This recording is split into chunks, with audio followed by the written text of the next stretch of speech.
Welcome to the Bridge of Two podcast.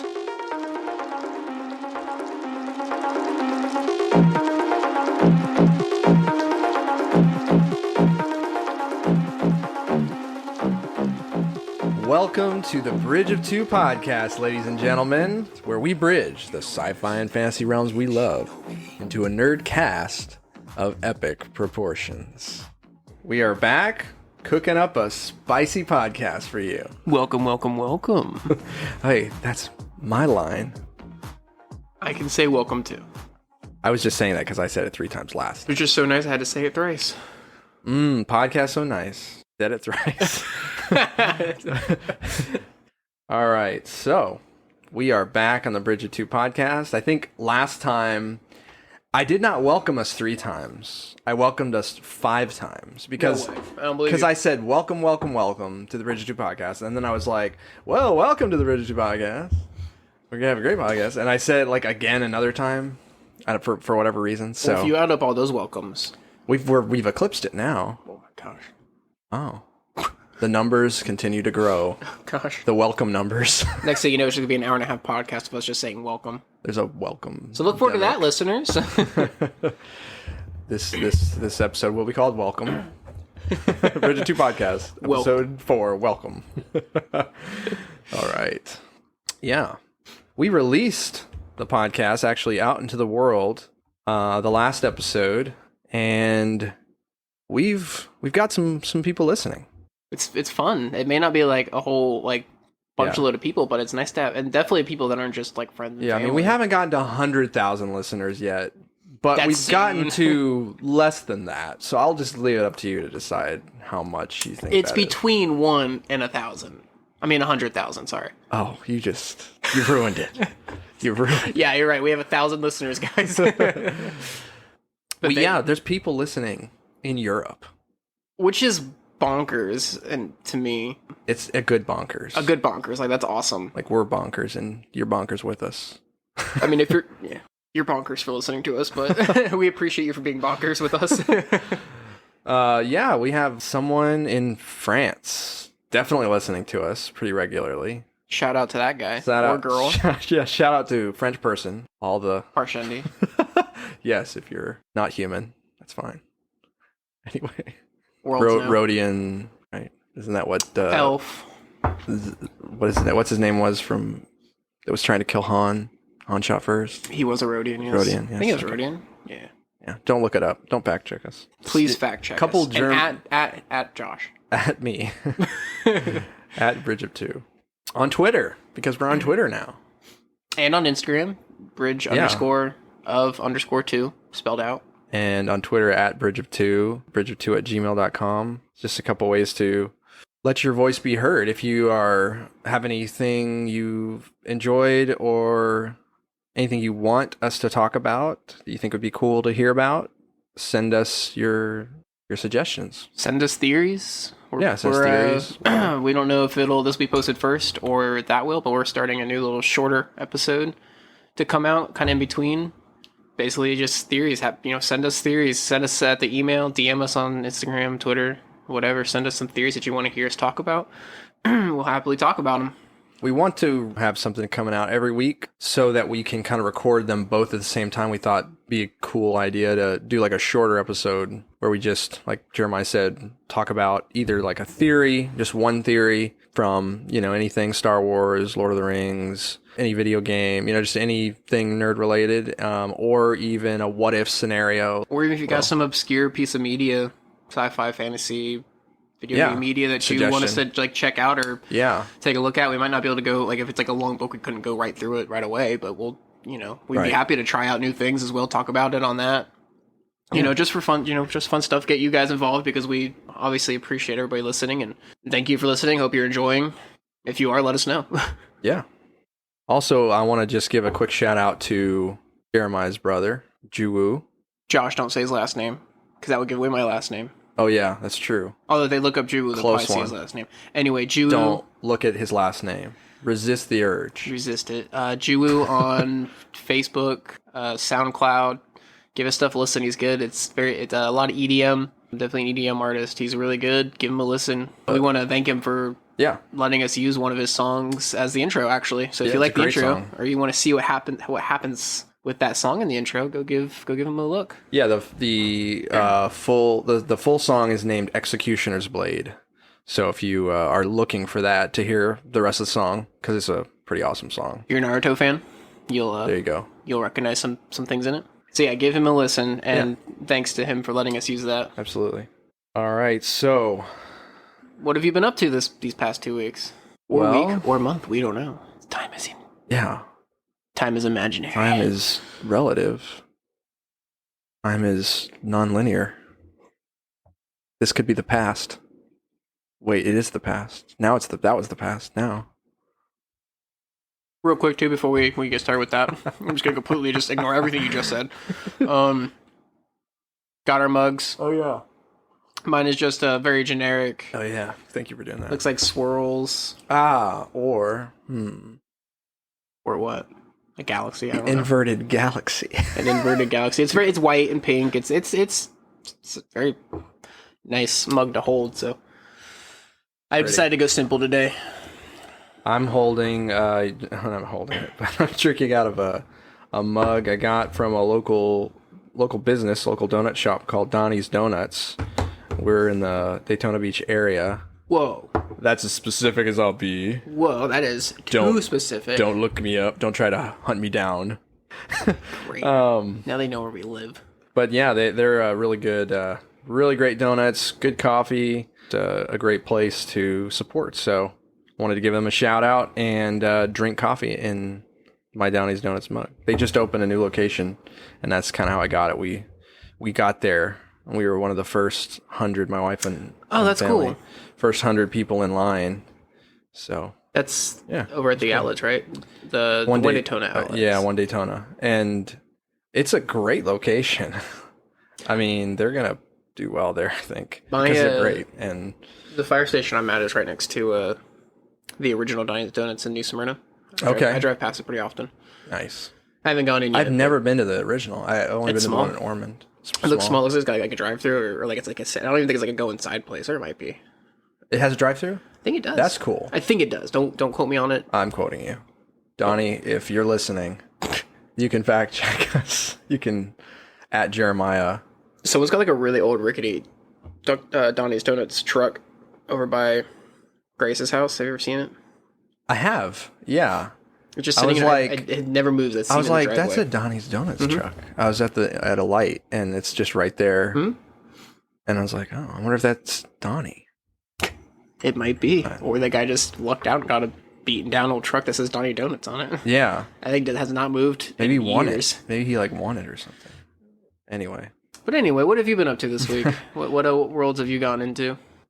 So, on the last podcast, you were like, you don't want to be playing Dark Souls right now because, Dark Souls is really... You don't want to play a game that you're going to constantly die and get angry, and then your kids all of a sudden want something, now you're already flustered. And... Exactly. Mm-hmm. We all know that gaming cycle.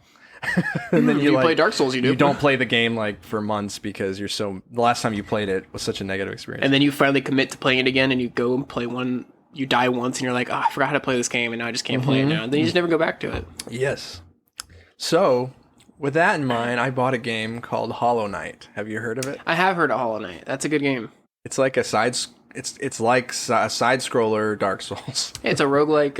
It's basically. I think it's heard it described as kind of like a roguelike Dark Souls game. It's difficult in that sense, at least. Okay, I don't actually know what roguelike means. I've heard that description. Roguelike Metroidvania.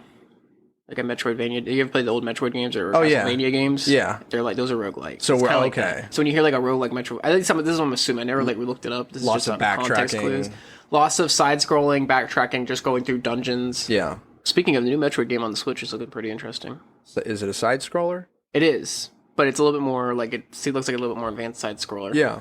I was never much of a Metroid guy, so I'm not dying to get it, but it looks interesting. I liked the Metroid games growing up. I didn't play every single one. I remember the Metroid game for the Wii was actually really immersive and really cool use of the motion sensor controls. I watched my brother play that game. Yeah. Shout out to Ju again. But yeah, so I've been playing Hollow Knight, and that's definitely a very fun game. It is a game where dying is a game mechanic. For those of you who don't know, Dark Souls is or never played it or heard of it. So whenever you die in Dark Souls, you gain when you kill things, you gain like souls, right? Mm-hmm. And when you die, you lose those souls. Even if you save the game, you go back to that save point, but you lose those souls. You can get them back if you go back to the point you died at and collect. Like there'll be like a thing hovering kind of or something like that you can recover those souls. You basically have checkpoints in the game. Right. And what are fireplace for Dark Souls is fireplaces, for Bloodborne it's lanterns, I think. But yeah, you basically go, and as you go through the level, you kill, when you kill monsters, you collect these things called souls, and those souls help you to level up or buy new items, and leveling up is very important. But if you die, you basically drop those souls, and you have to go back to get it. If you die again before you get it, those souls disappear. Yeah, you just all the progress as far as like building up to getting something or advancing your character just goes away. So they have that mechanic in this game where if you die, there's like a person, like a ghost version of yourself that kind of just sprouts out of you. It's a side-scrolling, like, animated game, so it's not like a really graphic thing, but it's a fun game. I've played. You played some? Okay. Teensy bits of it, not a lot. I think I played on the PlayStation before. They had there's a thing that PlayStation does where you can like stream games. It's like $10 a month. Mm-hmm. And I have that. So PS Now or something? Yeah, and I'll occasionally play games on that, and Hollow Knight's on that, so I was playing it. Okay. I didn't get like super into it because I enjoyed it, and even though it is because it's not like it's just sort of a smaller scale game, feel like you're doing a good bit of stuff in a short amount of time, even though you've got this element of difficulty and of dying and things like that. It is very like starting out. You have very, very little. Like most games, very little abilities, but there's a lot of things. I guess the roguelike aspect of it is there's lots of things as you go through the first area of the map that you can see that you can't get to, you can't do. You fight bosses that they're really difficult, and so then I got to a point where I just wasn't sure what else to do. But there was a shop owner that I had freed, and so he was up on the surface of this world because there's like an ancient world that's been abandoned that when people go down into it, they go mad and stuff. So there's like your enemy's surface is like a small little town that's just barely even there. But there's this guy you find down in there, rescue him. He gets up in the shop, and then you can go to the shop and buy things. And but it's not, the advancements like upgrades. It's not a very like quick reward. Yeah. Of like, okay, I've got some money. I'm going to go buy an upgrade, and it's going to significantly help me. It's more minor things. It's very minor, and the stuff that would help you is super expensive. So I basically just decided, okay, my goal is going to be when I sit down to play this, I'm just going to grind to get like the currency would be like souls and Dark Souls, but in this is like coins, like they look like coins or something that you pick up. Just grind those out, and just buy stuff in the store, as much of the stuff in the store as possible, to see if it helps, because some of it just seemed random. It's like a rotten egg. I'm like, what am I gonna do with this? But yeah, so it's fun. I actually just got past the initial stage and got into another area. It opened up a lot, and I'm like, whoa, this next area is a lot different enemies. I can see like little threads of things that are going to be important later on, so it's fun. I'll be interested to hear what you have to say about it. Maybe it'll end up getting me back into playing it. Yeah, play it through. Yeah, it feels like a game that I'm going to like the more I play, like the further I get. At the beginning, I definitely think it would have been very easy to just be like, okay, but I guess I've seen some stuff from it, and I know there's a lot more to it, and so I didn't want to just kind of write it off. And I've heard lots of good things about it. So anyway, so that's that. That's Hollow Knight. Another thing that I played is a Kingdom Hearts game. Which one? Well, I have played some of the DLC. It's called Remind for Kingdom Hearts 3, which I'm not done with. I haven't played a ton of it. Well, I mean, I played a good bit, and then I didn't play for a while, like a week or something like that. But what I more want to talk about is Melody of Memory. Have you seen the preview for that game? Oh, the one with Kyrie and the music stuff? So it's a rhythm game, which right off the bat, when I think of rhythm games, besides like Guitar Hero or those kinds of games. Don't really get super excited about them or very interested, but it's Kingdom Hearts, and I love the music of Kingdom Hearts. That's true. And there was a demo. So There's a demo? I don't have the game, but I downloaded the demo. Fun. On the Xbox store, Microsoft store. So there's probably one on the PlayStation store too. I think so. And played it with my kids, of course. And it's interesting. I actually I want to play through it because for one, it's Kingdom Hearts music, but the combat system is based on how you do the rhythm. So as you're going through the song, basically you have your 3 characters. So you have on one track you have Sora, you have Donald on another track, and a Goofy on another track. You're controlling them all at the same time with the different buttons. If you press A, Sora attacks. If you press A, Sora attacks, and if you press like different buttons, then Donald and Goofy attack. So you're at to the rhythm of the song. There's enemies coming. So instead of like Guitar Hero where you're waiting for a red square to come down and then you're trying to time it, you have an enemy coming at you. Different types of enemies.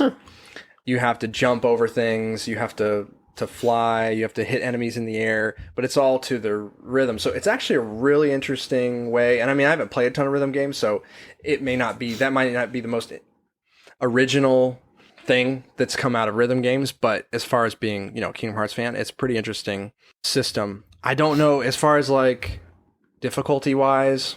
I was playing on the easy difficulty, and there was a level that was pretty hard, and it was on the easy difficulty, and it was hard. One thing about it that's cool, it's co-op. It has co-op. Really? Local co-op. I'll have to check out the demo. I heard too, and I might be wrong about this, but I heard there's a story to it too. If it there's canon story to it. Jeremiah. It's. Let me tell you something about my man Tetsuya Nomura. Yeah. When he makes a game. When he signs off on a Kingdom Hearts game, it doesn't matter if it's a mobile game for that's true for a flip phone. It will have a canon very important to the storyline of Kingdom Hearts thing happening. Absolutely. The only reason the main reason I haven't even touched that game or even thought about touching it is because it's extremely expensive for a rhythm game. It looks like it has a ton of. It has 150 songs or something. Maybe I'll which translates to I think 150 levels.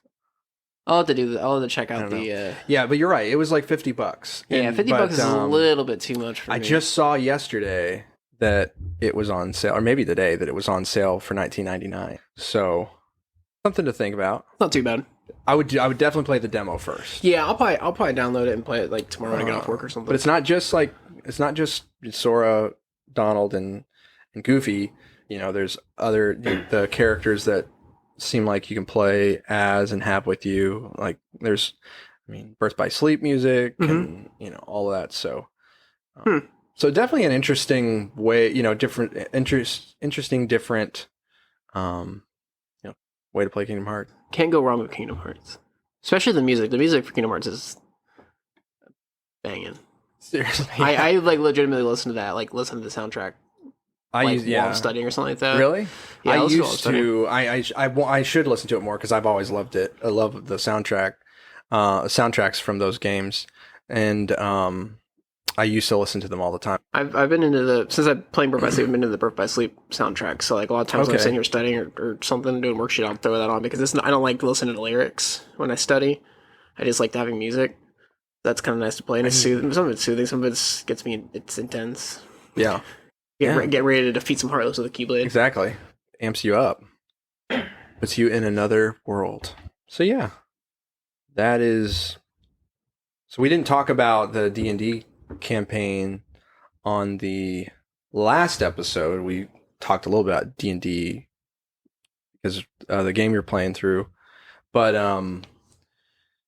so maybe we didn't really talk about it because we had to miss last session because we do every other Sunday. We had to miss last session because of 4th of July. 4th of July So it's been about a month. Yeah, we didn't want to. 4th of July was going to be the day we would do it, and we didn't want to throw that off. We had stuff with family, and then we didn't want to like screw up our schedule that we had because it works with everyone's work and school. Right. So we just said we'll skip that round and go to the next one. But I'm down to talk about it. Let's do it. I'm still loving the story. I'm still super intrigued. Crazy enough, now that I'm thinking about it too, not a lot. Nothing in like a lot didn't happen. In the last session? No, it didn't. Like, for as long as it seemed that the session lasted, like, not too much really happened. Right. We got started kind of late. We did. But we also... The first session was mainly just going and kind of talking to... Finding out where you should go, what you should do. And then that session was a real obstacle that you guys had to figure out how to deal with. So that took time. That's true, because we also spent the first bit deciding what we were gonna do, because we found out that the city council was in prison, and that two of them were the heroes from ages past. Right. Yeah. That we need to kind of figure out. We did find out that someone was watching us or looking or asking about us. Yeah. At the beginning, there was someone sitting at a table, kind of motioned over to you, right? Mm-hmm. And told you that someone had come in and asked about you, if you were there, and basically said that the advisor to the king, this person worked for the advisor to the king, and that basically, obviously, that advisor was keeping his eye on you. Which, just briefly, if you didn't hear an earlier episode, the D&D campaign, main part of the story is that there's this city, and there's people have been going missing into this forest, but because of that, according to the king or his advisor, who's the one mainly speaking, because the king hasn't been really physically seen or heard from in a little while, the advisor to the king is telling everyone that for their safety, they're guarding the forest so that nobody else goes in. Basically, it seems like he's just like, don't go in the forest and we're not going to deal with this problem. If you don't go in the forest, it's not going to be an issue. Then these adventurers show up, the main cast of, Jeremiah and the other people playing the campaign show up and are like, well, we want to help you with this problem. And he's like, don't help us. Don't try to help us. Yeah. And we weren't invited by him. We were invited by the city council, which is now in prison. Right. Which comes to the conclusion of, do we want to go try and find a way to talk to them in prison or what have you? And so... Yeah, so the advisor to the king, said don't help. That said that the city council, they tried to do a coup, so they're enemies. So what did the party decide to do? The best course of action would be break into the prison, obviously. But that's obviously the best course of action is to break into the prison. Of course. I am confident in my ability to get into that prison, and my confidence paid off. In reality... You did deal with anyone who saw you is now dead. As far as you know, they didn't see me. Well, right. But anyone who would have seen you would have had anyone who could have known that I was there is not dead, but no longer a part of this world. In the sewer. Don't look in the sewer system that they snuck into. But except the only problem with that theory is what? Do you remember how the session ended? Yeah, we did break into the prison. Through a little grate, there was a distraction at the front gate. I don't exactly remember why, but incidental. It was just an incidental distraction that just walked out for us. We managed to get into the prison through like a little sewer grate below. Follow that down. Ended up coming to a hallway of cells, and there were two guards there, and we handily defeated them with our rogue going up and sneak attacking one and killing one hit. And then I think I ended up misty stepping behind the other one and shoving my sword through his chest. Yeah, which was a very visual. Now, yeah, and I will just say, even though D&D oftentimes involves killing people, not necessarily thinking about the moral aspects of it. These people were not the main city guards. These were weird looking people. Like it was specifically stated that they weren't like the normal city guard. Yeah. They seemed mysterious. So chances are they were very unsavory people. We were also hearing. Did we hear before? Yeah. We heard at the gate the prison warden basically was talking about torturing someone. To an extent, right? I think the warden was getting yelled at by the captain of the guard because the captain of the guard was basically saying one of the city council members had gone missing, And the captain was saying, this is your job. The warden was saying, I don't know where he is.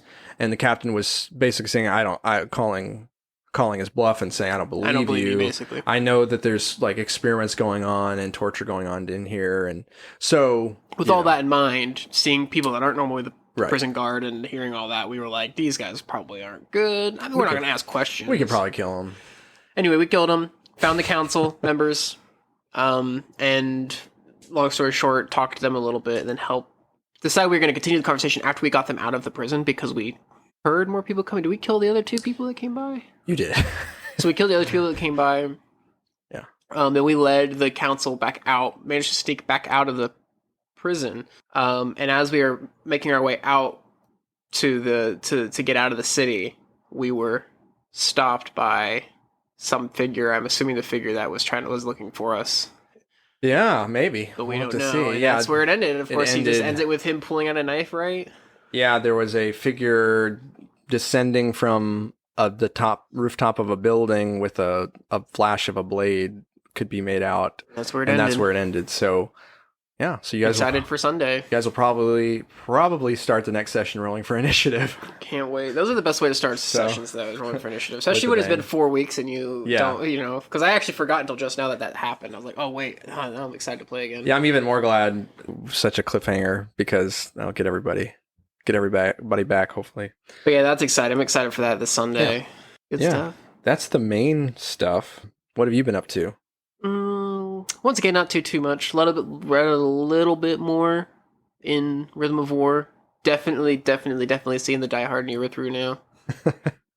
Yes. Okay. Loving it. I think I just read the first flashback of Eshonai. Okay. Which was cool because I didn't know if it was doing a flashback of her and Bentley, actually. They both. Yep. Which was really cool. It goes into more depth. It kind of covers, I don't remember where it starts, but it kind of covers ground you already knew. You just never got to see from their perspective. Yeah. Yeah. It basically started at when Eshonai first finds the humans. Oh, yes. And Bentley is just talking about trying to find new forms. So that was cool. And then obviously the Navani chapter with talking to the Lady of Pain. I don't remember what they... Raboniel. Yeah. Yeah. As well as Kaladin's chapter of him hiding and sneaking around. Yes. Man, Kaladin. Great. That, just him in that book is so hard to read. Him being amazing and yet he's like hanging on by a thread. Insane. When we talked about in the first episode, the Way of Kings, how he was pushed, to his brink. And basically every book has just gone further from there. Yeah. I mean, he pretty much, this book kind of shows that he didn't ever really fully come back from that brink. No, I think this book is doing a really good job of showing he was distracted from the issues he's been living with and trying to cope with. So definitely great Kaladin stuff in this one. So read a little bit of that. Watching my normal just random YouTube videos of different things, something of interest that I can think of in the moment. Did you get to finish that Star Wars Visions, that like anime Star Wars shorts? For the most part, I didn't realize it was like just like a bunch of different shorts. Yeah, that looks cool though. Some of the art styles that are chosen look really cool too. Yeah. So I think it'd be cool. So that'll be interesting. I haven't watched too much of anything. I played a little bit more of Dungeons and Dragons. Okay. Baldur's Gate. Any different feelings? Did you find a portable hole yet? I have not found a portable hole. I don't know. It's fun. Yeah. It's not like the best. It's not what you wanted necessarily. Yeah. But maybe you can still appreciate it. I still appreciate it. I'm still having fun. Yeah. And I'm, whatever, but it's not. Now that I've got my internet fixed with my PS4, my internet's working a little better on my PS4 now. Okay. And so I'm able to play online with people, and that makes it a little bit more fun. Cool. But otherwise, they can be in your party. Yeah, that's cool. But so I've been playing that. That's more of a game I've just been playing recently to kind of like not think about anything. Just something I just throw on and play. Right. Usually I'm listening to a podcast. Started listening to Non-Dylan D&D podcast again, getting caught up on that. So I'm like 10 episodes behind or something like that. Okay. Their second campaign's got a very interesting setting. Do they usually do do they usually do setting like in the D&D worlds, or do they do like original? He does originals. Okay. Their dungeon master Brian Murphy makes all original. Okay. So the first world was Bohemia, very D&D-esque. Your generic races and like the fantasy, that high fantasy world. Yeah. The second one is a lot more like a Dracula type world. Yeah. Darker. Victorian, very Victorian. And it deals with horror. Like they actually have horrors. Okay. So like werewolves and stuff like that, and some and horrors. He calls them horrors. It's interesting. The setting's really different and it's really cool. It's a lot they definitely went a lot darker with this second campaign than they are with the first. As far as just it's still a comedy podcast, but it is a little bit darker, which is interesting and good. I'm enjoying it, obviously. Yeah. Cool. Other than that, no, just drawing. I've been trying to draw a lot more. Starting to get into animation, trying to do my iPad on Procreate does animation. I found out, and I finally started to dabble into that. So who knows? Maybe you guys will start seeing some of that on the Instagram if you follow. We'll see. Yeah, Jeremiah drew the art for the logo. I don't know if you call it a logo, but podcast art. So that was a fun one. It's a fun one. I think it's cool. I like it. So, but other than that, not much. I haven't really done too much. Still doing school. So yeah. Other than that audiobook we've been listening to. Oh yeah. That's something to talk about for sure. We'll say right now. I mentioned in either the previous podcast or the one before that to check out the book series Galaxy's Edge. Yeah. Josh and I decided to go ahead and listen to the first book since I don't have much time to read. Yeah. And we finished the first audiobook for Galaxy's Edge called Legionnaire. And I'm sure you guys will hear about that. Yeah, it's like 6.5 hours for the audiobook, which means most of the time you're going to read faster than if you're sitting down to read, you're going to read faster than an audiobook, because when someone's doing an audiobook, they're slowing down to get the voices, like to really pace out the voices and the dialogue and everything. So you probably could read that book in like one good sitting. Yeah, it's a short one. I remember. Or two good sittings. I could probably. We could probably read it right now. Buckle up, so everyone buckle up. We decided we're just going to read it. The galaxy is a dumpster fire. That is how it starts, isn't it? Yeah. That should get you hooked right there. There you go. That's just cool. If you want a galaxy that's a dumpster fire. No, it's really good. We'll talk. Yeah, we'll talk more about it. So we're going to be doing that shorter episode, and we're going to kind of cover. Jeremiah wants to hear my thoughts on what the rest of the series might look like, what might come next for the characters, and so that'll be our first like theory episode, and then you guys send us your ideas for future episodes. We'll talk more about it. It's definitely reminds me of Republic Commando a lot, Star Wars Republic Commando, those books and the games. What was the other? It reminds me of war movie, like good war movies, like Black Hawk Down. Reminds me of 13 Hours. Well, yeah. Look for our short episode. We'll be talking about it. Having Josh theorize what he thinks the series is going to go, because I've read up to like book 7 so far, so I know to an extent. But how far? How much more are there? How many more are there? And in the first series, it's called, or the first season. How many more are there after that? I think there's another season, and then there's like a branch off series by Karen Travis, and then I think there's a couple of like standalone novels. The ambiguity is concerning. I need numbers here. I can get numbers for you. I'm sorry. I'm just kidding. No, I first book's great. You're gonna be. I think it'll be a pleasant surprise when you read the second book, because it's written different. Not written differently, right? But it takes a different tact than. Well, you told me it's different. It's third person perspective instead. Yeah, of first it goes person. into third person. I'm pretty sure. Yeah. So there's 12 in the first season. They're not long books, but they're good. So yeah. Look for our other episode. We'll be talking about that. Theorizing. Sweet. And just talking about it. That'll be an episode we just talk about. Yeah. I think that's cool. You have anything else, or? No, that's about it for me. Like I said, just school. We're nearing the end of the first semester, so school's getting a little bit more intense. Yeah. So not having a lot less time. Yeah. I don't think I did any. I pretty much any free time I had today at work, I studied. So right. I didn't have much time. Thanks for joining us on the Bridge of Two podcast. You can always join us here. All right. Well, should we break and come back with a couple of drinks and stick around? Welcome back. Sweet baby Jesus. Thank you for sorry, that. Sorry for blowing out your eardrums, everybody. So, that is the name of the beer that we're drinking.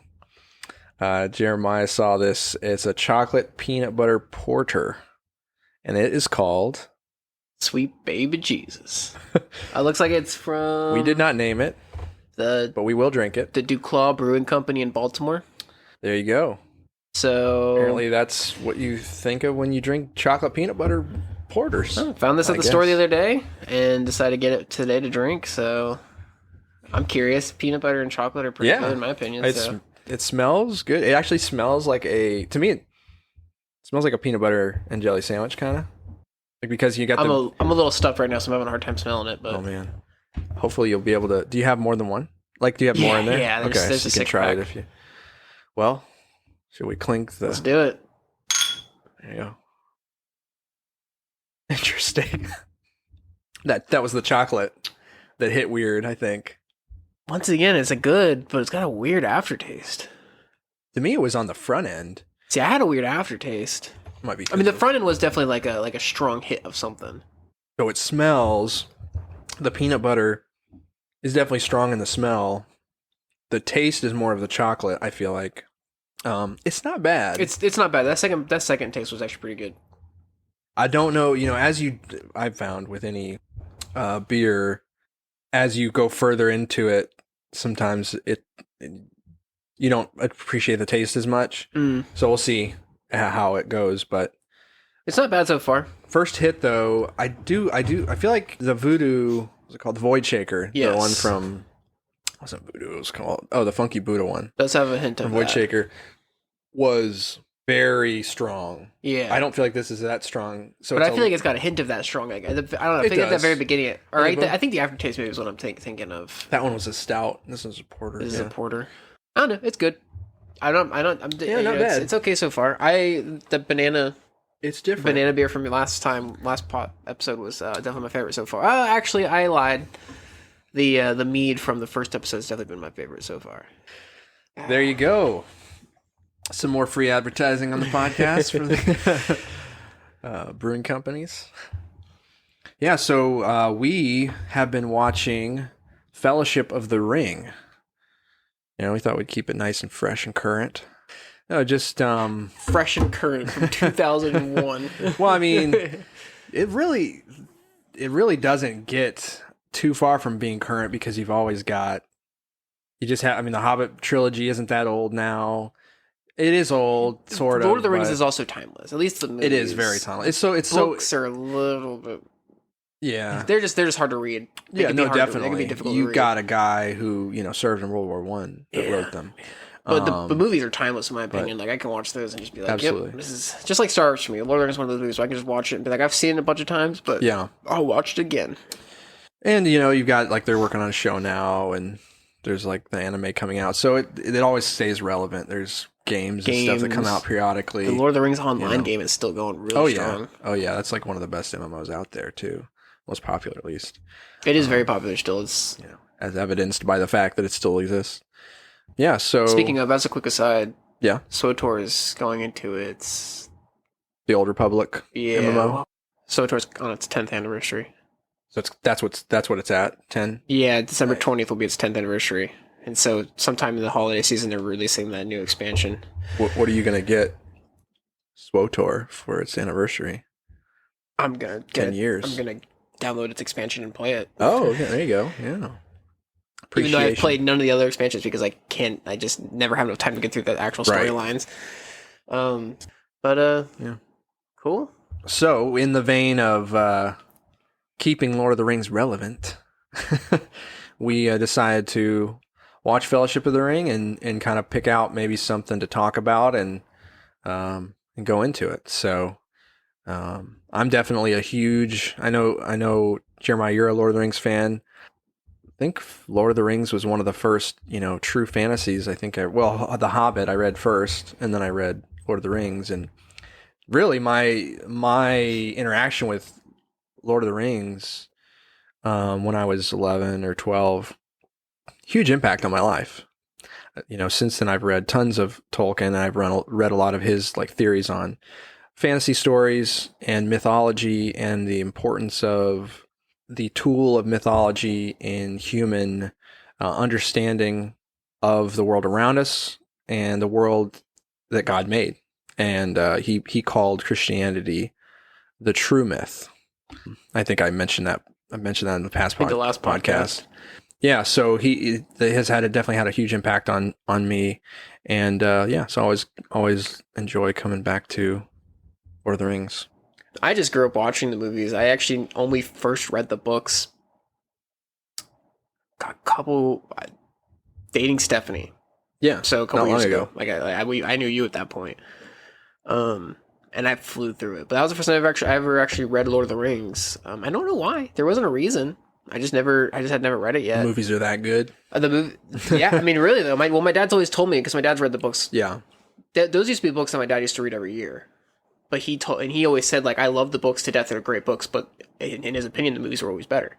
And so I think that just stuck with me as a kid. They're definitely more accessible. Better in a more like more entertaining way. Okay. Not like better as in like they're just better. Right. Like objectively, I think the books are probably objectively better. Well, subjective. I don't know. I mean, I've always looked at them as, even though the movies are adaptations of the books, and you can't really look at them totally apart from those. But as far as my opinion of the movies and the books, I as long as there's no real no like core violation of Tolkien's vision, I kind of view them as their own thing. Oh, actually their own thing. Like I appreciate the books as the books, and I appreciate the movies as the movies. No, that makes sense. I don't like like someone would say like it's not a good movie because it doesn't have this, or it's not a good movie because they changed this. I don't necessarily see it that way. And I'm probably more forgiving on that because I was introduced to Tolkien through the movies. That's how I was introduced. Was it's hard for me to come down on the movies whenever the how expertly they were done. I think drew me to the books. I think the thing for me too is with the books I see, like, I appreciate the books for what they are as far as like a literary masterpiece. Yeah. The world that was made through the books, everything like that. Whereas I see the movies, like, as far as like getting into the world of it, or getting, the movies were just easier to drew me a little bit easier than the books. The books launched the modern fantasy genre.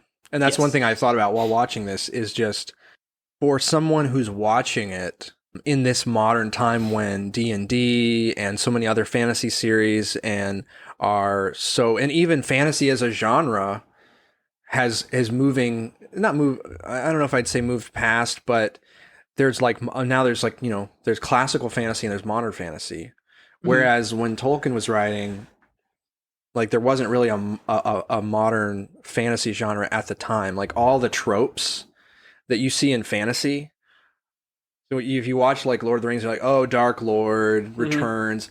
I mean, like, that wasn't a trope. That wasn't a trope. I mean, there's like stories I always have like evils that return. He was pulling from Norse mythology and lots of, Old English mythology and stuff. So I'm sure in a human sense there were like, but not in the sense of like fantasy tropes. Right. Like, no. I think too, Lord of the Rings, the books were also that, I could be wrong about this, but it seems like really that branching off point of people like accepting fantasy novels as a piece of literature instead of just a story. That was Tolkien's like goal. I mean, that was like he wasn't writing fantasy because he just had an active imagination. He needed to get some stuff out. I mean, he believed it was valuable to literature. He believed it was valuable to faith. I mean, to consider fantasy stories, to remove yourself from the known world that you think you have a grasp on, so that you can be invited to see the truths of the real world that you've kind of taken your eyes off of because you think you have this world under lock and key. Is what let it out. Let it all out. I'm good. I swear I'm good. Seriously, if you need a sneeze break, just be like, sneeze break. But yeah, I mean, but even look at it now, just like The Hobbit and Lord of the Rings are like books that are like my sister in middle school was reading The Hobbit. Yeah. I mean, I never did because I never had cool teachers, but as much as I do, as much as I do enjoy the literature of it behind it too, and like the different things said in it and the things that it's alluding to, stuff like that, I'm more drawn to Lord of the Rings for the world. I mean, I do see other things and I appreciate them, and a lot of it makes sense. But I just, me, I like fantasy worlds. I like I like delving into a world. So I like learning about that. We're actually rewatching Fellowship of the Ring made me want to start delving further into the Lord of the Rings world, because I actually haven't delved very far into the Lord of the Rings mythos at all. Yeah. I know tidbits here and there, but like nothing like with Brandon Sanderson or with Star Wars. Like I've delved deep into those mythos, those worlds. But Lord of the Rings is one of those ones where like I've always loved the movies, but I never really delved super far into it. Yeah. But this is maybe kind of want to. Yeah, that's the thing about Lord of the Rings is the Lord of the Rings is like the tail end of what Tolkien wrote in terms of the mythology of that world. It's one of the final stories he told. I mean, he after the Lord of the Rings came out, he dabbled in the sequel and he wrote down some notes of what a sequel would look like, and he had in mind like a Ragnarok style. Like that there would be some kind of Ragnarok style end to the world. There'd be like a final battle where lots of characters from throughout the mythology would like return and fight in the final battle kind of thing. We should write that. Let's do it. Fan fiction. Well, yeah, this will work. That'll work out well. But you're a writer. We can do it. Comic book style. You write it. I'll draw it. You draw it. Okay. Make millions illegally.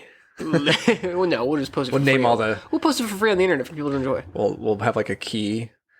We can't call it this, but if you see like side planet, that's Middle Earth. Yeah. And if you see Baragorn, that's Aragorn. And the name of the title will be Bridge of the Ring.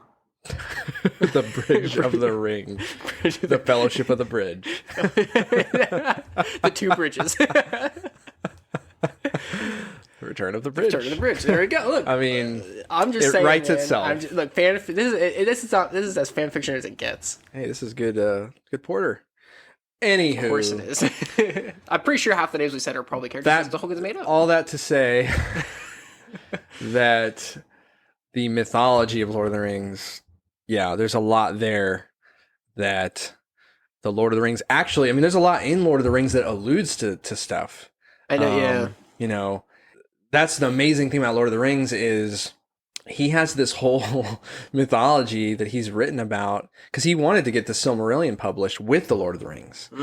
But they were like, nah, let's just get Lord of the Rings published first. And that was, and his son is the one who got Silmarillion published finally after he passed. But the Silmarillion was what he really wanted to get published. All these ancient myth, like, because he wrote these like 3 core tales and he stitched them together with history and stuff in between. But yeah, a good starting point, I think, would be The Children of Húrin. If you wanted to just read the mythology, Silmarillion it's like an encyclopedia. Like in the sense that like a good encyclopedia. Yeah, in the sense that it's like the first chapter is the creation account. The next chapter is it tells you the characters, like who are the characters that like the godlike characters that help shape the world after they were created. Including the Morgoth, Sauron's master. So yeah, there's Silmarillion is a very just lore book. Maybe that'll have to be one of my next audiobooks. Is I'll pull up like the Children of Húrin. The Children of Húrin is written as like more of like a novel, but it's one of those ancient stories, so you would get more of that. It would kind of dip your toe into the ancient mythology a little bit maybe I could narrative type. Maybe I'll do. I don't know. I feel like Lord of the Rings is one of those books I have to read though. I feel like I'd have a hard time audiobooking it. Maybe you might be right. It might because there's lots of names and stuff. Yeah, the names. Oh gosh. But yeah. Anyway, yeah. So if you haven't caught on already, Josh and I watched separately with our families. We watched the Fellowship of the Ring, obviously the extended version, the true version. I did. I did too. 4 hours. It was excellent. Of amazingness. I never I never regret watching the extended edition. No, definitely not. When you watch it once you've watched the extended edition, if you enjoyed the extended edition, watching it not extended, you just feel like you're missing so much. There are like minor things in almost every scene that really add to even stuff with we're going to be talking about Boromir on this episode, and there's stuff with Boromir that's not in the theatrical version. A few things that add to the his storyline in the book. So before we get like super into it too, though, can I just real quick, like every time Lord of the Rings gets brought up or I watch her, the only thing I think of is just like Sam Wise Ganji is such a good character. Oh yeah, and is such a true he is what like everyone should aspire to be. I mean, he is as a friend, unfalteringly faithful. Yeah, loyal. And it's just like it is mind blowing. Like even rewatching the Fellowship of the Ring, where like just the end where Frodo's trying to leave on his own, and Sam's like, "Not without me," and starts swimming like to the point where he's about to drown, and Frodo ends up saving him, and it's just like what a friend, like what a true in that line of like Gandalf said don't you leave him, Sam. He's like, I don't intend to. Like, chills every time. And I butchered that quote, but did fine. But I don't mean to. But as an aside, every time I watch Lord of the Rings, I just always think Samwise is of all. I mean, other than like Aragorn, Samwise is probably my favorite character. Yeah, Sam is actually one of my favorite characters too, especially in the book. And he is. I mean, that's one great strength of the Lord of the Rings story is how Tolkien, because he fought in World War I, and he had friends, most of his friends from his days in school were killed in World War I. And so he had a fellowship of friends growing up that they literally went through hell together. And so he had intimate experience of what it means to go through some of the darkest things with friends that you couldn't get through it without them.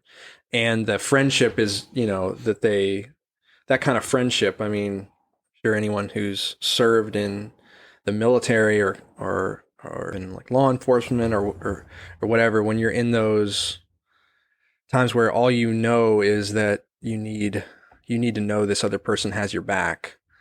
That kind of like friendship goes deeper than just bro friendship. It's a very, very deep friendship that's very, expressed well in these movies and books. That's, I mean, like Sam loves Frodo. Yeah. know? Oh yeah. Yeah. And he, like you said, he's very loyal to that. And it's not romantic. It's not intended to be romantic. I know people, especially in this day and age, want to, imagine what they want to imagine, or see what they want to see. And that's obviously they're free to do that. But I think it does take away. Well, yeah. From the beauty of just it being, these guys are just that loyal and they love each other that much. And it's just a very pure friendship, Absolutely. No, absolutely. I agree with you. Soapbox. But yeah, so Boromir, he's a great. I was glad that whenever you said you wanted to look at his character development, because he is definitely a great character to center on. And I mean, he definitely has a soft spot in my heart, that character. Yeah, I mean, definitely. So, he's also just, I don't know, just watching this again, it's just not even really tending to, but just like I ended up focusing on like him as a character and how he interacts with the rest of the characters, and even Aragorn and Frodo and the halflings and stuff like that. I mean, it's just such an interesting character, and to see there's just so much that I was like going through my mind when I was watching it about him specifically. Yeah, obviously Aragorn as well, because I just think Aragorn's an interesting character as well throughout the movie. Yeah. And I think Aragorn is actually a good. Putting both Aragorn and Boromir together as like comparisons they're very side by side, and like how they might they're good contrast. That's what I was looking for, especially near the end. There's a lot of things going on in the story. One thing I wrote down is that there are so many, and I won't go deep into it because it would be a different podcast, but there are so many storylines from the history of Middle-earth that are coming together and are wrapping up in the story of Lord of the Rings. And one of them that you see really strongly with Boromir, and Boromir as kind of a representative of... So Aragorn represents, because he is from a line of men that was so instrumental in fighting against Morgoth, Sauron's master, that they were given like their own island off the coast of what was pre-middle, like there's a whole bunch of stuff, but yeah, so, you're already lost me. Yeah, so I won't even say too much, but I'll just say that he's from a line of men that were awarded this island that was really close to the Undying Lands. So they were really close to elvish, like high elvish society and their land, Undying Lands. They were really close to that land. They're so close that they could sail to this island. They weren't allowed to go to the Undying Lands, but they could go to an island off the coast of that, and they could interact with the elves. And they over years and years, they interacted with the elves so much, so closely that if you were to come back to Middle Earth to like an average man there, they would seem like an elf. Like they spoke Elvish. Their craft, as far as like making weapons, armor, buildings, all that was very sophisticated and elf-like, and they were awarded by God, Iluvatar, with long life. They could live up to like 300-400 years old. Yeah, I was gonna ask, does Aragorn have that same trait? Oh yeah. Okay, that's what I thought. I remember. I do remember. That's one of the things I do remember, like seeing or reading somewhere that Aragorn technically does. Yeah. Makes it books. He's 87 at this point in the book. Holy cow! Really? In this point in the movie, yeah. And go freaking 87. Yeah, that's something that comes in the later movie. I think in Two Towers, Eowyn's like asking about how old he is, and he says, "I rode to war with your grandfather." Does he really? Yeah, and she's like, "What?" I don't remember that. Oh yeah, gosh. I can't wait to rewatch that. Which is why I'm interested in the Helm Hammerhand stuff for the anime, Lord of the Rings anime. That's interesting. But anyway, so yeah. So there was this race of men that they were so mighty that they were almost like elves, and they had a horrible sin they committed. And when that happened, the island that they were on was sunk into the sea. The only ones that escaped were, you hear them talk about the line of Isildur. Isildur's father was Elendil. Elendil was a member of a group called the Faithful that was like the things that are going on with our people, this is going to catch up to us. We can't do this. They literally were on a ship sailing out from the island before it sunk. Oh. And the only reason... So is that why the line of Isildur is such an important line? Right. As far as being the king of like Gondor? Like, it's it's this ancient remnant that was lost. Because I always watching this movie, especially as a kid, I always heard like, oh, the line of Isildur. I was like, oh, well, Isildur is the guy who helped defeat Sauron or something like that. So it's like, oh, well, that explains why it's so important. But like, why exactly is that line so important? That's kind of explaining why, because he's part of this subset of human. Well, it was they had established, they had the island, but they also had kingdoms in Middle Earth too. Mm-hmm. And so there was a joint kingdom in the same land as where the hobbits are. Mm-hmm. They had a kingdom, a northern kingdom. Really? Right. And that's why Aragorn's there, is because the line of kings is kind of like northern Israel and southern Israel, like in the Bible. You know how there was like, not northern and southern, but there was like Judea and then the rest of Israel. And then there was Israel. And there were kings from both kingdoms. Well, it's kind of that kind of thing happened too with Gondor. And when the kings of Gondor failed and they became just the stewards, all that was left were the kings of the northern kingdom. And that's what the line that the Aragorn's from.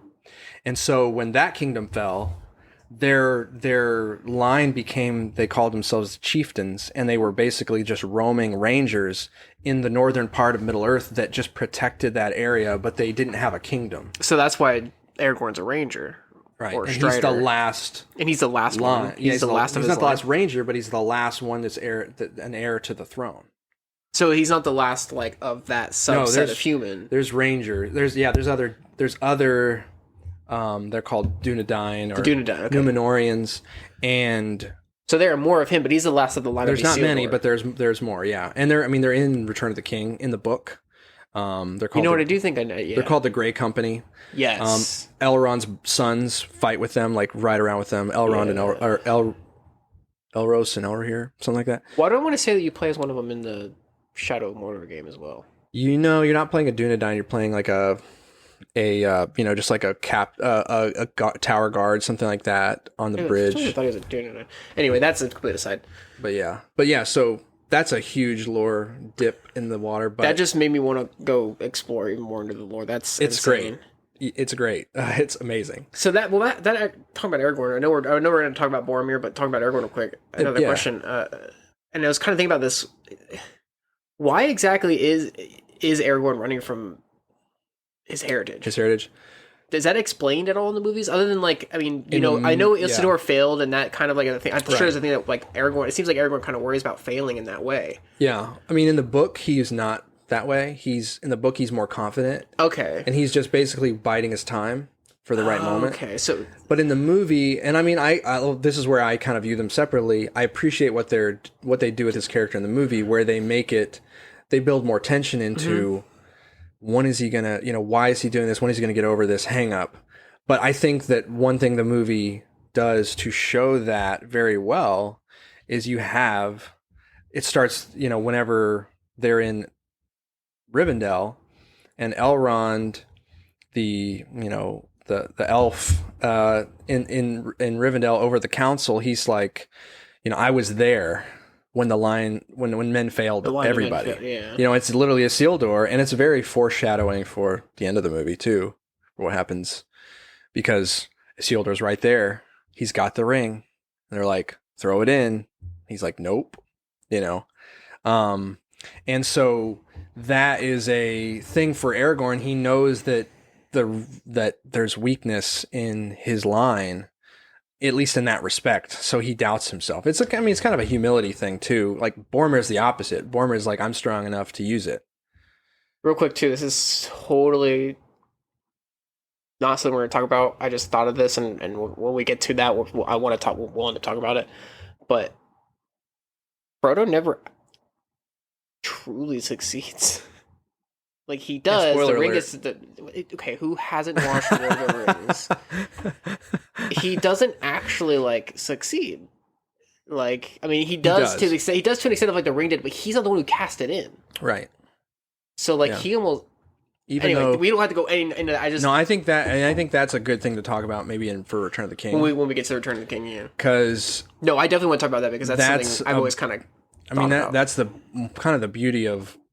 Talk about like, even though Tolkien this was like a long time ago, talk about subverting expectations, and definitely ahead of his time in terms of accomplishing that. It's like, how do you do this and do it in a way that, nobody sees coming? And it's amazing, really. But anyway, yeah, we'll come back to that at some point. But yeah, interesting. I didn't really, I guess it's because I've only read the books once, but like I didn't realize that in the books, I guess it makes sense. He's a little bit more confident, Aragorn. He is. He already has the sword reforged. That's right. That I do remember. Well, it gets reforged when they're at the Fellowship. Yes, of the Ring. I do remember that actually. Yeah, so I remember reading that and be like, this is different from the book because he leaves Rivendell with the sword reforged already. So basically, like what he was doing from that point, he basically made up his mind. Now's the time. When I get to Gondor, I'm gonna become king there. Whereas they kept you a little more in suspense until the last movie to make it all kind of come together at the same time, which. Although you kind of see at the end of this movie though of him. Yes, he does make a decision, which is what I really like. I really like the end of this movie is he makes that decision of I especially with the whole thing with Boromir, where he's like, I will be your king. Yeah. So Boromir, he is so going back to kind of where we were starting was talking about where this ancient line of kings, the strength of their heritage, and then you have this kingdom of Gondor has not had a king in generations. They've only had stewards. The line, as far as like long-lived, Numenorians, is gone pretty much, and they're just holding on by a thread. Mm-hmm.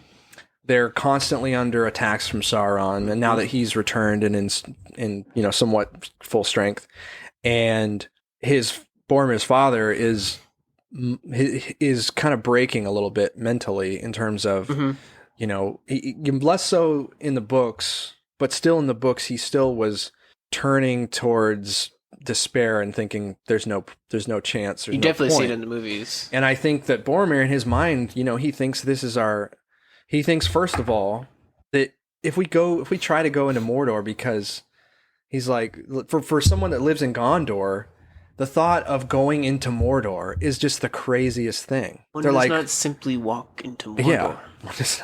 The very dust you breathe is a poisonous fume. Not with 10,000 men could you do this. It is folly. Sure shows him in the afterlife. Yeah. So Spoilers. So he's just like, what are we doing? We're literally going to walk in and give Sauron the ring.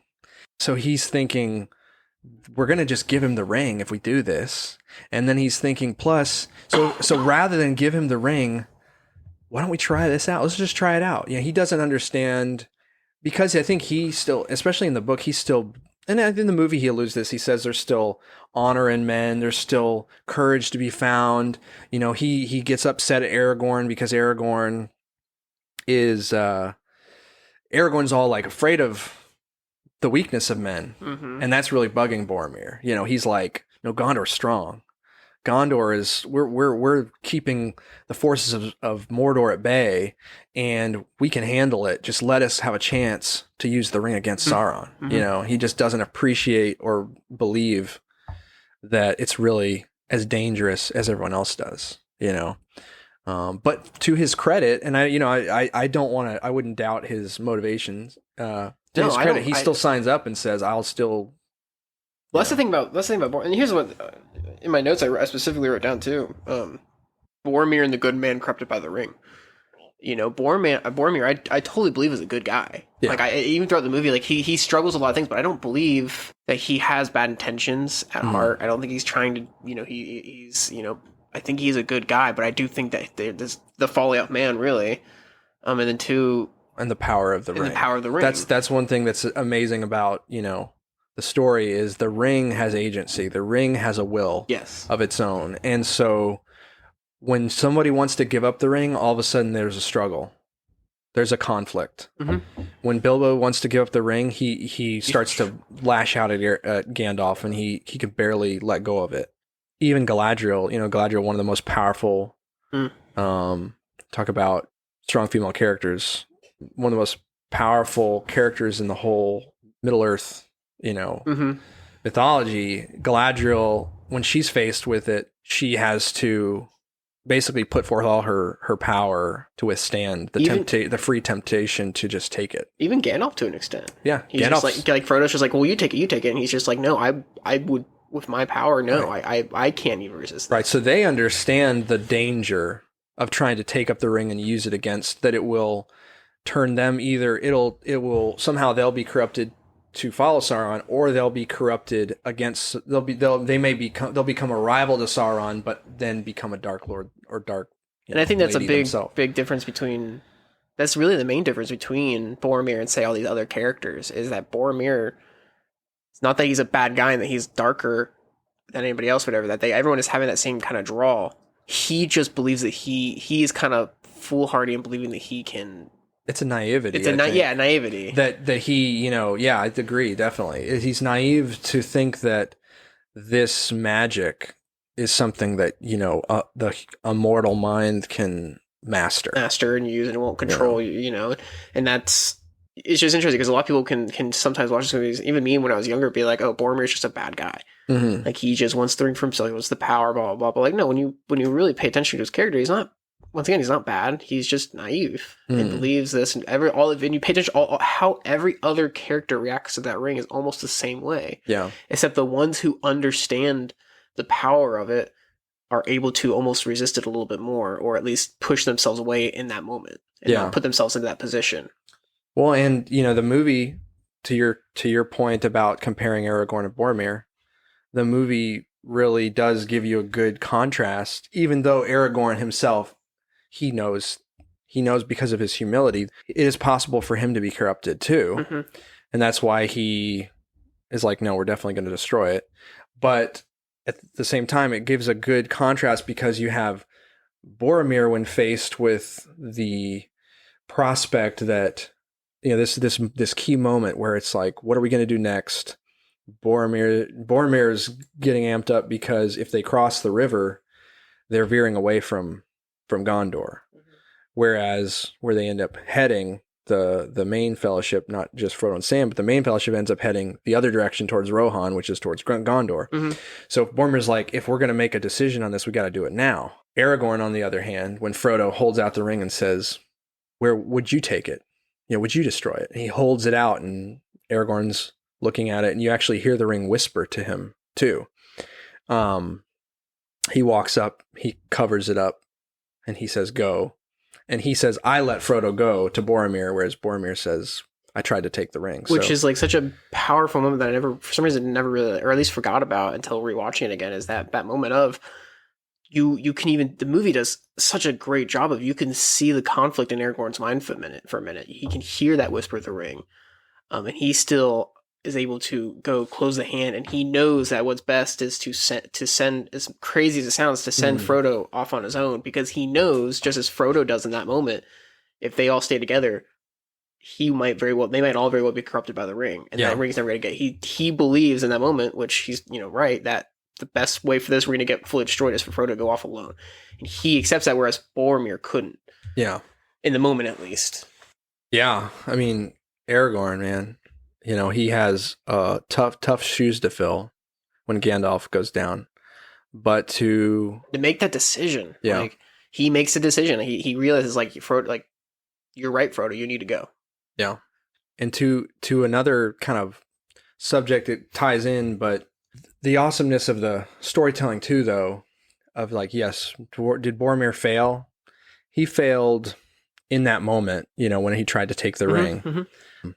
He even failed in a respect of, he tried to save Merry and Pippin. He couldn't save Merry and Pippin, But did he, in the end, he did come to his senses. Yeah, that's what I was going to say, is you can even see that moment of him, to an extent, he did fail with the Merry and Pippin thing. But that scene right there is what really solidifies to me that Boromir isn't a bad guy. I mean, he made a mistake and he did fail in that moment, just like we do as humans. But when it came down to it, he stepped up and he fought to protect those halflings, to protect Merry and Pippin, to the point of his death, and kept fighting after getting 3 arrows launched into his chest, And the book doesn't even say how many arrows. The book says many arrows. He was pierced with many arrows, so probably more than 3. And he keeps fighting. That scene right there, if I ever had any doubt that Boromir was a good guy or a bad guy, it's just that scene right there shows that he realizes after that he screwed up. He acknowledges it. He acknowledges it to Aragorn that I screwed up. I tried to take the ring from Frodo, but he still, in my opinion, redeems himself in that moment of he literally stops and says, he literally just, he doesn't wallow for long. He has a moment of trying to see if Frodo's still in earshot, to apologize. But then when he realizes there's something to be done, he gets up and does it. And that's something too in the book and in the movies, that Boromir was very protective of the hobbits. It's, probably you don't see it as much, but you do see it in the movie whenever they're up on the mountain and it's really cold. He's like, this will be the death of the hobbits. Mm-hmm. Even doing swordplay with them. They took the little ones, he cared about the hobbits and he was protective of them. And even, Frodo, I think before he really kind of snapped on Frodo, you especially get it more in the book, but he really believed Frodo was in over his head. Absolutely. He really believed Frodo shouldn't have to carry this burden. He shouldn't have to carry this. And part of it was, a little bit of, I don't know, ignorance on his part or whatever about the strength of hobbits and what they could endure and all those things. But it was from a perspective of, of protectiveness and all that. Mm-hmm.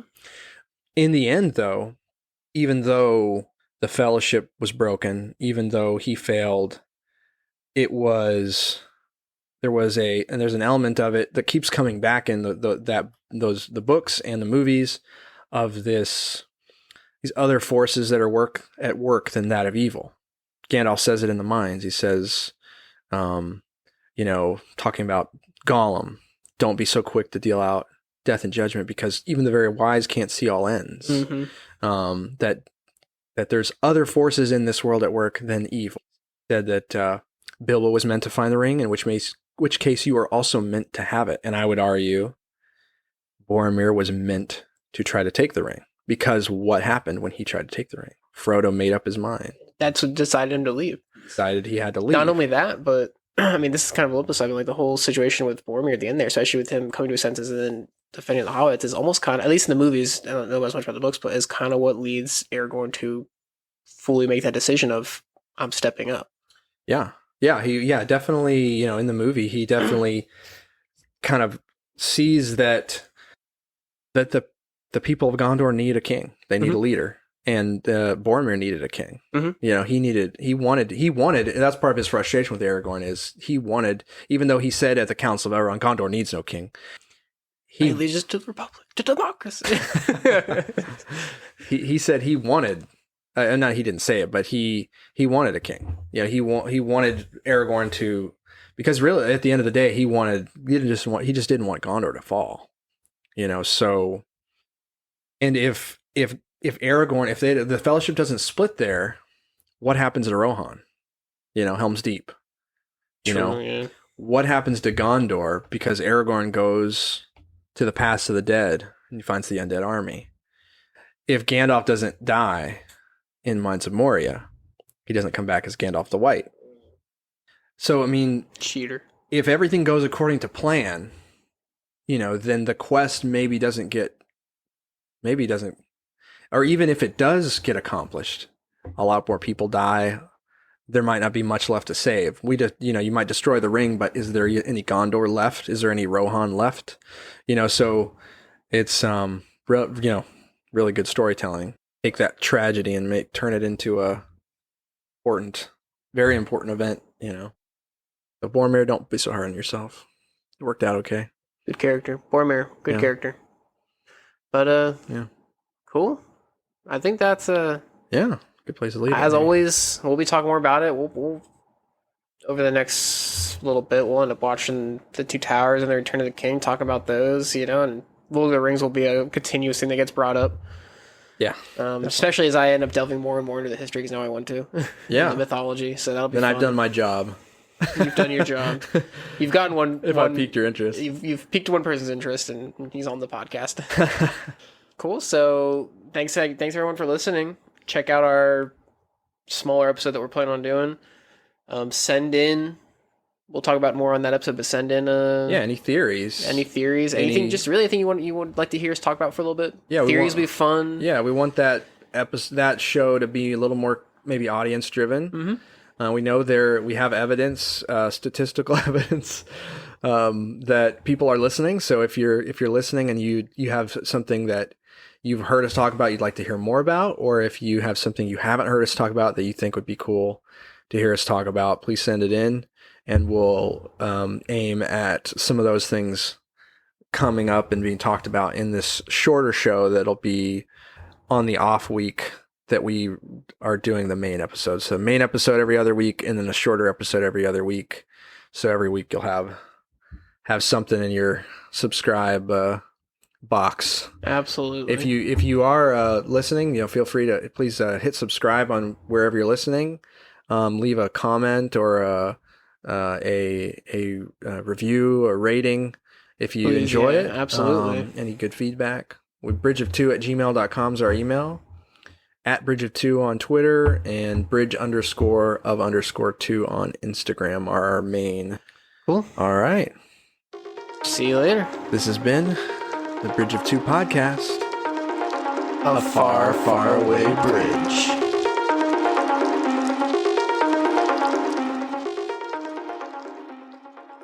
Yeah. Bridgeless. Bridgely. Brigley. What are you trying to do right now? Gimli, Bridgeley. Oh, like everyone's name is somehow Bridge. I'm sorry. Bridgeless. That's what I said. Oh my gosh. Brandoff. I want to go further. Brandoff. Brodo. Bram. Brodo just sounds like some college student. It's just like... It's Frodo if Lord of the Rings took place in a frat house. This is how we start our heady discussion of Bram. Brippin. Prairie. But now we're just using BR. We're gonna get Bridge in there more. Yeah, you're right. Fellowship of Two. Bridgerwind. Bridgerwind. Oh my gosh, we're getting deep into the names now. We have to go deeper. We have to go deeper.